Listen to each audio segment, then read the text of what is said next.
ఇక దీనిపై మరింత సమాచారం మా బ్యూరో చీఫ్ రాజ్ కుమార్ అందిస్తారు. రాజ్ కుమార్, చెప్పండి. వరుసగా బీజేపీ అధిష్టానానికి సంబంధించినటువంటి సీనియర్ నాయకులు ఒక్కసారిగా తెలంగాణ రాష్ట్రానికి వస్తున్నారు. అంటే ఇక్కడ రాబోయే రోజుల్లో తెలంగాణలో కూడా ఖచ్చితంగా పాగా వేయాలి అని చెప్పి భారతీయ జనతా పార్టీ ప్రయత్నాలు చేస్తుందా? ఎందుకంటే రీసెంట్గానే వెస్ట్ బెంగాల్ గెలిచిన పరిస్థితి మనం చూసాం. ఇప్పుడు తెలంగాణను కూడా గెలిస్తే సౌత్లో పూర్తిగా ఆధిపత్యం చెలాయించవచ్చు అని భారతీయ జనతా పార్టీ ప్రయత్నాలు చేస్తుందా? Right Ravichandra, good evening. Yes, మీరు అన్నది కరెక్టే.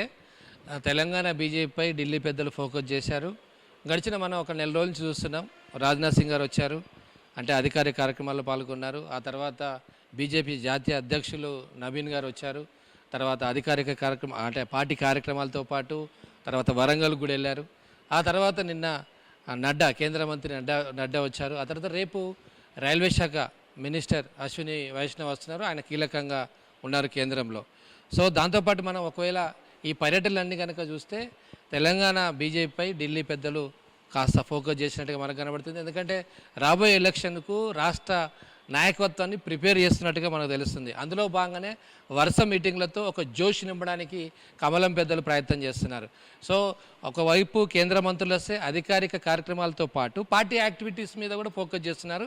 నిన్న నడ్డా గారు కూడా రాష్ట్ర బీజేపీ నేతలతో, ముఖ్య నేతలతో భేటీ అయ్యారు. నితిన్ నవీన్ గారు కూడా 3 రోజుల పర్యటన, అంటే తెలంగాణపై ఒక స్పెషల్ ఫోకస్ చేసినట్టుగా మనకు కనబడుతుంది.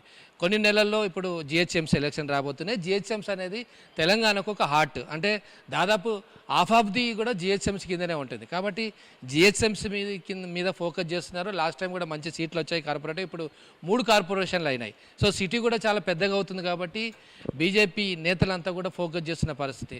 సో అందుకనే ఇక్కడ రాష్ట్ర నాయకత్వానికి ఒక డైరెక్షన్ ఇవ్వడానికి ఇక అధికారిక కార్యక్రమాలతో పాటు కొంచెం డెవలప్మెంట్ యాక్టివిటీ కూడా ఉంటుంది. సో రేపు వైష్ణవ్ గారు వస్తే ఆ రైల్వే కాబట్టి తర్వాత మిగతా ఆయనకు సంబంధించిన శాఖలకు సంబంధించిన రివ్యూ కావచ్చు, ఏదైనా ప్రారంభోత్సవాలు కావచ్చు, రాష్ట్రానికి ఏదైనా పథకాలు ప్రారంభించే అవకాశాలు ఉంటాయి. సో ఇలా వరుస కార్యక్రమాలతో ఈ యొక్క నేతలందరూ కూడా బిజీ అవుతున్న నేపథ్యంలో ఇక్కడ పార్టీని స్ట్రెంథెన్ చేయడానికైతే ఢిల్లీ పెద్దలు ఆలోచన చేస్తున్నారు. దానికి ఇక్కడ ఉన్న రాష్ట్ర నాయకత్వానికి కూడా డైరెక్షన్ ఇచ్చినట్టుగా తెలిసింది. దాంతోపాటు ఇతర పార్టీల్లో ఉన్న కొంత అసంతృప్తి కావచ్చు, లేదా ప్రాధాన్యత లేని వాళ్ళు కావచ్చు, ఇటువైపు పక్క చూపులు చూస్తున్న నేతలను కూడా బీజేపీలోకి తీసుకొచ్చే ప్రయత్నం అయితే జరుగుతూ ఉంది. ఎందుకంటే పార్టీ స్ట్రెంథెన్ చేయడంలో భాగంగా, పొలిటికల్లో భాగంగా జరుగుతూనే ఉంటుంది. సో ఇది ఈ రకంగా పార్టీని స్ట్రెంథెన్ చేయడానికి ఢిల్లీ నుంచి ఎప్పటికప్పుడు ఇక నుంచి రాబోయే రోజుల్లో ఫ్రీక్వెంట్ రావాలని ఆలోచన చేస్తున్నారు. నిన్న కూడా నడ్డాగా అన్నారు, మీరు రెడీగా ఉంటే మేము ఎప్పుడు సిద్ధంగా ఉంటున్నాము అంటున్నారు. సో దీని గురించి ఈ యొక్క ఢిల్లీ నేతల టూర్లు కావచ్చు, పార్టీ స్ట్రెంథన్ గురించి మనతో మాట్లాడడానికి బీజేపీ ఎమ్మెల్సీ అంజిరెడ్డి గారు ఉన్నారు. అంజిరెడ్డి గారు విన్నారు కదా, ఇప్పటి వరకు టోటల్గా ఢిల్లీ పెద్దలు వస్తున్నారు, కేంద్ర మంత్రులు వస్తున్నారు, మొన్న నవీన్ గారు కూడా జాతీయ అధ్యక్షులు 3 రోజులు ఉండడం. సో తెలంగాణకు బీజేపీ ప్రియారిటీ ఇస్తుందా ఢిల్లీ పెద్దలు? ఇప్పుడు మీరు చూస్తూ ఉన్నారు, యాక్చువల్ ఏంటంటే తెలంగాణ ఏ విధంగా కైవసం చేసుకో రూట్ మ్యాప్ వేసి ప్రతి ఒక్క కేంద్ర మంత్రిని కూడా పంపించడం జరుగుతుంది. మొన్నటికి మొన్న నితిన్ నవీన్ గారు నేషనల్ ప్రెసిడెంట్ గారు రావడం జరిగింది. అంతకుముందు నరేంద్ర మోడీ గారు వచ్చారు, రాజ్నాథ్ సింగ్ గారు వచ్చారు. అదేవిధంగా ఇప్పుడు రేపు రైల్వే మంత్రి గారు అశ్విని వైష్ణవ్ గారు కూడా వస్తున్నారు.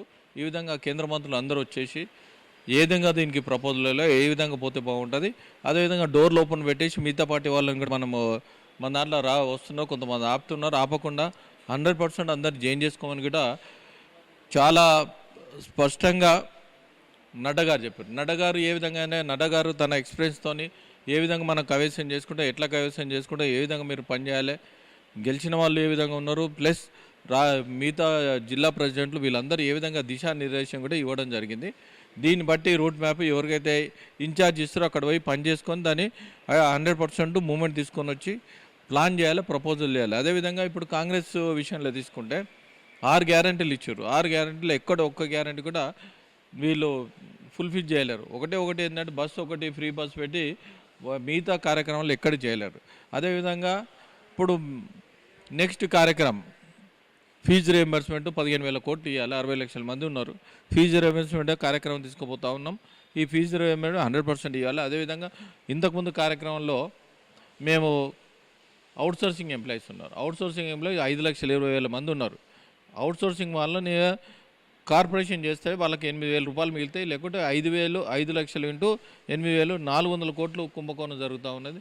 400 ఇంటూ సంవత్సరం 12 అయితే 5,000 కోట్ల కుంభకోణం జరుగుతుంది.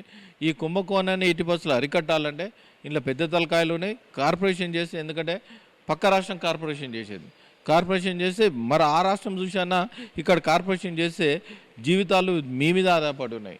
ప్రతి ఒక్క డ్రైవర్ కాడికి తీసుకుంటే ప్రతి ఒక్కరు ఇంట్లో పనిచేస్తూ ఉన్నారు. ఏదైనా కానీ ఆఫీస్లో పని చేయాలంటే వాళ్ళు ఉంటేనే పని చేయడానికి ఆస్కారం ఉంటుంది. చిన్న ఎగ్జాంపుల్, ఆఫీస్ పోవాలంటే ఆఫీస్ తూడ్చిపోయిన తర్వాతనే ఒక ఆఫీసర్ రాగలుగుతాడు, నీళ్ళు పెట్టిన ఆఫీసర్ రాగలుగుతాడు. ఆ ఉద్దేశంతో పనిచేస్తూ ఉన్నారు. 5 లక్షల మంది డిమాండ్ చేసినాం. 60 లక్షల ఇన్సూరెన్స్ కూడా డిమాండ్ చేసినాం.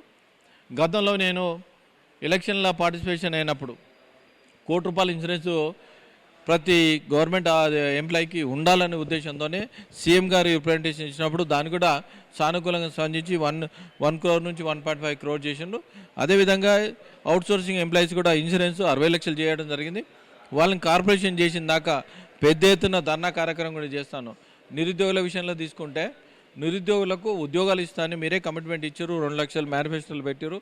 67,000 ఇచ్చిన మనం ఇంకా 1,37,000 ఇవ్వాలి. ఎందుకంటే నిరుద్యోగుల దాంట్లో ప్రతి ఒక్కరు గ్రాడ్యుయేట్ ఉన్నారు, పోస్ట్ గ్రాడ్యుయేట్ ఉన్నారు. గ్రాడ్యుయేట్ ఓట్లతోనే మనం గెలవడం జరిగింది.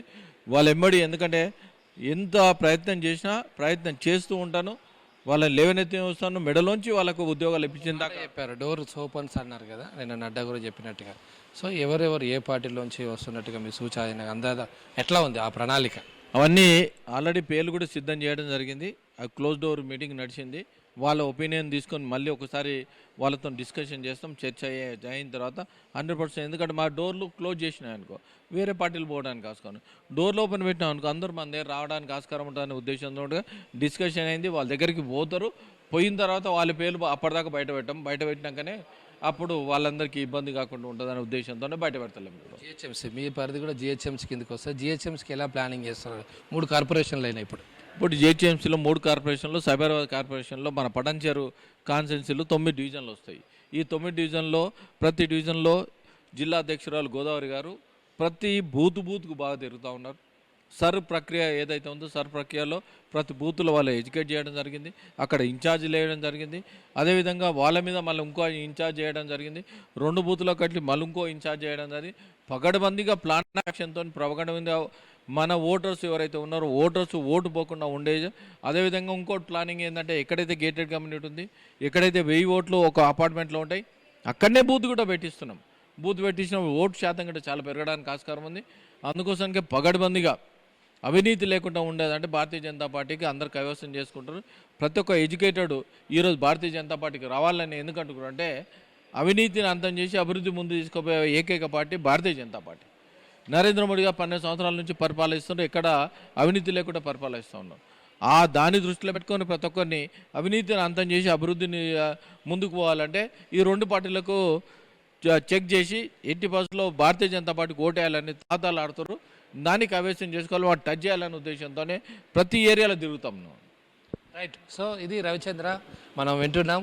ఖచ్చితంగా జిహెచ్ఎంసీతో పాటు జనరల్ ఎలక్షన్, సో ఈ సరును చాలా ఉపయోగించుకుంటున్నారు. ఎక్కడైతే దొంగ ఓట్లు ఉన్నాయో అవన్నీ తీసేయడము, తర్వాత ప్రజా సంబంధించిన సమస్యలపై పోరాటం చేయాలని బీజేపీ ప్లాన్ చేసింది. ఇప్పటికే రైతు భరోసా అంటూ చేసింది. ఇప్పుడు ఫీజు రియంబర్స్మెంట్పై స్పెషల్ యాక్షన్ ప్లాన్ ఏదైతే ఉందో వాళ్ళు తీసుకోబోతున్నారు. ఇంకా రాబోయే రోజుల్లో ప్రజా సమస్యల మీద ఎక్కువ పోరాటం చేయాలని కూడా బీజేపీ ప్లాన్ చేస్తుంది. సో దీనికి లింక్డ్గా ఢిల్లీ పెద్దలు రావడం, వీళ్ళను ప్రోత్సాహపరచడము లేదా వీళ్ళకు జోష్ నింపడము, తర్వాత ఇతర పార్టీలో ఉన్న వాళ్ళను బీజేపీలోకి ఆహ్వానించడం, వాళ్ళకు ఒక మంచి సముచిత స్థానం కల్పించాలనే ఆలోచనలో బీజేపీ ఢిల్లీ పెద్దలు ఉన్నారు. అదే దిశానిర్దేశము రాష్ట్ర నాయకత్వానికి చేస్తున్నారు. రేపు కూడా కేంద్ర మంత్రి అశ్విని వైష్ణవ్ వస్తున్నారు. ఇంకా రాబోయే రోజుల్లో కూడా వరుసగా ఢిల్లీ పెద్దలు, ఢిల్లీ నేతలు లేదా కేంద్ర మంత్రులు వచ్చే అవకాశాలు మనకు స్పష్టంగా కనబడుతున్నాయి. Ravichandra, thank you Raj Kumar.